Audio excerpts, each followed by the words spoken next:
starts working with you as a coach, or before you start working with people, that's a mindset that somebody's got to make, right? Well, actually, also, and definitely being really honest with yourself about the state that you are in. People are disconnected at the moment. COVID made people just check out.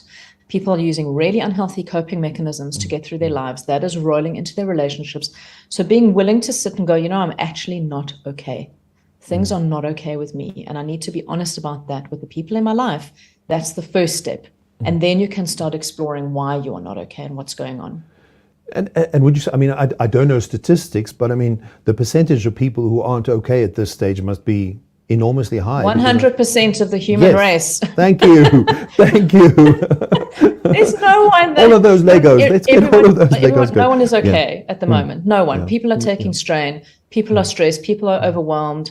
There's economic, problems. There's political problems. People are just taking strain on every single level. So I don't know that anyone on planet Earth is 100% okay at the moment. Absolutely. So now I want to bring it back to your book, because I want to ask if there's this material that you're going to be, how are we going to see some more of this material on HybriCON? Tell us about that.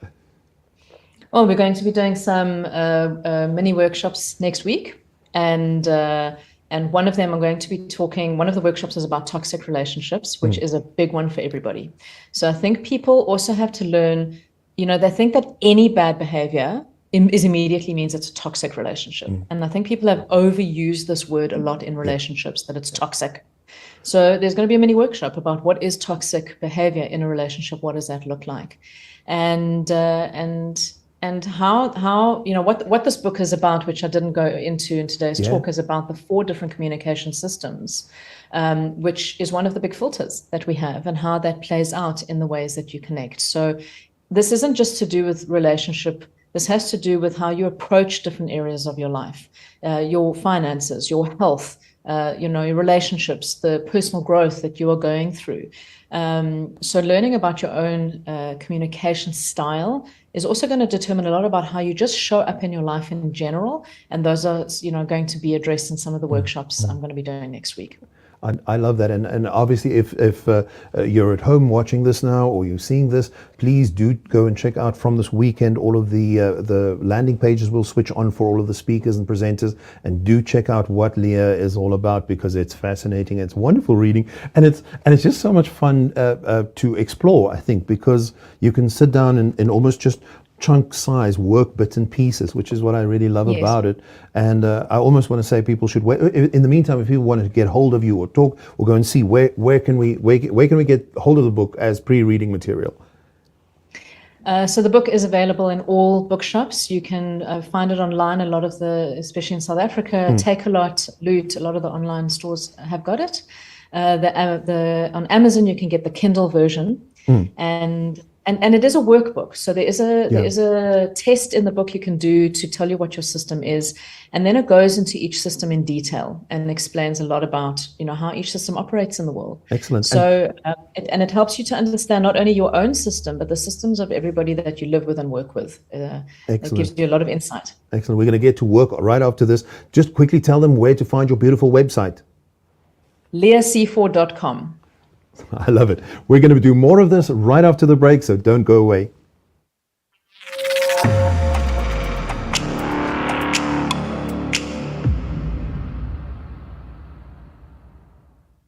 We've put all the great High Noon live shows in one place for your convenience. Look out for H&L's greatest moments. Next, make a date to catch us live right here on LinkedIn. On Mondays, catch Ntsikim Kize with business, how-to, and mentorship. On Tuesdays, Ursula Buerta with confidence and presence. Wednesdays, see Nikki Bush dancing with disruption, women empowerment, and reinvention. On Thursdays, Nico Stain with storytelling, structure, and presentation. And Fridays, Joni Petty presents sleep, resilience, and bouncing forward. Watch High Noon live on LinkedIn. Weekdays at 12, South African Standard Time.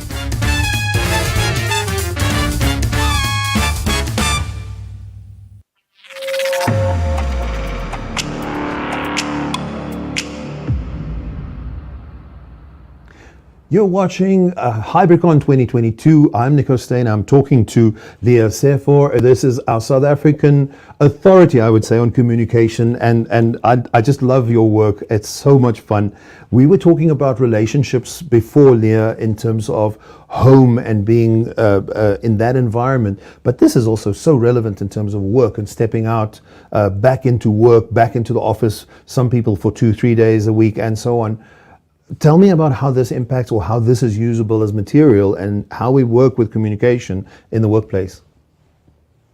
The problem in the workplace is the speed at which people are expected to move, which doesn't allow people to really process a lot of what's going on in terms of change. And when something changes in our environment, we need time to observe that, sit with it, process it. So a lot of people, their stress levels are really high because, we did go into a bit of a comfort cocoon working from home. And suddenly we now have to get rigid again with our working hours and the way that we dress and the language or the way we have to speak in the workplace. We've got to kind of remember an old skill that maybe didn't work for us. So we've got this internal kind of adjustment going on just with ourselves. And that now, how does that translate to working with colleagues and working with clients? So, communication is always renegotiating when you move into a new space. Just because it was that way before doesn't mean it worked and doesn't mean it's what I'm willing to re-engage in. So a level of honesty is required in a way that we've never really had to, in the workplace before, because it is so vulnerable and everybody is in an emotional state. Everybody is in a state of burnout and overwhelm. And there's been a massive amount of grief and loss. And if you listen to Nikki Bush's webinar, and she spoke about the impact that this has on you on every single level, it's critical for employers to understand this. And the employers are also in that state themselves, that your staff don't just switch on like they may be used to. That they are dealing with a lot of stuff that they probably haven't even begun to process. So there's a definite need for empathy and for real understanding of the emotional state that absolutely everybody is in. And that is definitely going to change the way that you are speaking and behaving with colleagues, the way you're checking in. Are you paying attention to self-care, to the mental health of your staff, of your clients? And that for me is far more where the focus needs to be than just doing business. I love it, and I think the more I'm listening to everything that's more introspective about what you're talking about here, it almost feels as much as we used to think that communication is about talking, more of communication needs to be about listening and reading and interpreting the signs, which is far more intuitive, and it's a deeper layer of stuff that we didn't do before COVID, right? Didn't do that before COVID, and we had much greater capacity and resilience before COVID. So maybe you were able to do, really long work days and handle a whole lot of client meetings and do emergency emails at the drop of a hat. Our emotional, mental, physical resilience is really low from where it was. So you very often, a lot of the employers are getting frustrated because their employees don't seem to be managing the same workload they were doing before the pandemic, and they're not understanding why. Like, nothing has changed. You're doing the same job that you always did. Well, I changed. My capacity has changed. And it's employees being honest about that with their employers by communicating that stuff. I know for myself, I used to work at lightning speed, and it frustrated me for almost a year that everything that I used to do at triple speed took 3 days now to just get one thing off the list, and it's frustrating, And I think everybody can relate to that at the moment. Everybody's relating to the memory issues, to forgetfulness, to dropping the ball, to not being able to focus for very long periods of time. And this is COVID, this is post-COVID stuff, So from a health perspective, there's a big problem here as well.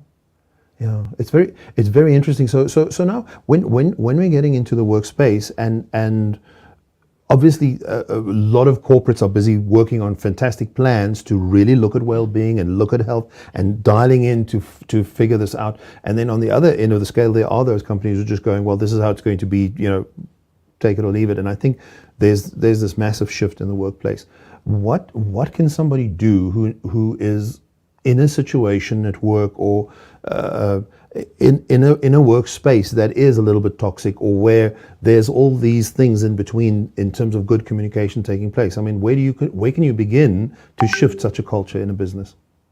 Oh, it's really hard. It's really, really hard if you have got an employer who's not interested in shifting anything. So you've always got to give people the opportunity to shift their behavior. You don't just get reactive and then run. The other person doesn't know you're in this reactive state. They don't know what's going on with you. So it's setting time up for a meeting. It is sitting with your employer or your boss or your line manager and saying, okay, it's been a few weeks since I've been back, or this is what I'm experiencing. This is the strain that I'm taking. I need to maybe renegotiate what my duties, roles, and responsibilities are here because I am not coping. I need support in this area. I want to do a great job and I want to show up well, but I've also got to, be honest about my capacity right now. And can we restructure a few things? Can it be a bit different? I would really hope that a lot of employers would be willing to take action on that. Unfortunately, we are hearing a lot of stories of employers who are like, I'm not interested. I'm paying you to do a job. Like, get on with it. Yeah. If you do have an employer that is just completely unwilling to play ball, you either have to accept that this is the work environment you're going to be in and find ways to build your mental health outside of the workplace so that your resilience in the workplace is stronger. Or if it is completely unbearable, you need to leave and find another job. Yeah. I'm also going to ask you in terms of the material that you're going to share here on HybriCON is also for obviously employers to go and look at as well, or perhaps get groups of people to work through this. Do you want to talk a little bit to that as well in terms of your workshop that you're planning? So all of the, when I say I'm a relationship coach, everyone thinks it's just romantic relationship. I do a lot of work in corporate. In fact, my working with colleagues and teams makes up a huge amount of the work that I do, as well as with families and even friends come and see me, and of course, romantic couples. So I work with any type of relationship. In corporate specifically, my work is around these, my book, The Communication Systems, learning and understanding where other people are coming from, where your clients are coming from, how to communicate in a far more effective way, but also how to create much more real relationships in that workplace. So, I find a lot of employers tend to want to bring me into a workplace to deal with the staff, but they're not willing to be part of that solution. And that's never going to work. It's leadership is where it's at. And if you want to be a powerful leader, you've got to be part of the solution. You can't just have an us and them mentality of, well, my staff are the problem and I'll hire you to fix them, when you're a big part of that dynamic. So we'll be talking next week a lot about, which will be relevant for whether you own a company, you're an employer, you're a manager, you're an employee, how can communication shift so that all of you are winning? Excellent. Leah, thank you so very much. I don't think we have more time. We so appreciate that you did this all the way from Boston. It's fabulous to link halfway across the world. It was just fantastic. Thank you for doing this. We're so looking forward to seeing you on HybriCON. And again, if somebody in the meantime wants to check out, where can they get more information? Tell us about your website one more time. So my website is leahsefor.com. If you want to book personal couples coaching sessions with me, you can do it online through my website, through my online calendar. If you are interested in booking me to do keynotes, to do working with your team, to do corporate work, then send an email to hello@leahsefor.com and my team will be in touch. Excellent. Thank you so very, very, very much for your time. Really appreciate it, and we're looking forward to seeing you next week. Cheerio. Thank you. Absolute pleasure. And thank you very, very much for watching. Do stay on board. The feed is still continuing with some lovely highlights of what we've been doing today and the past 2 days. It's more than 20 hours of fantastic content. Thanks for watching.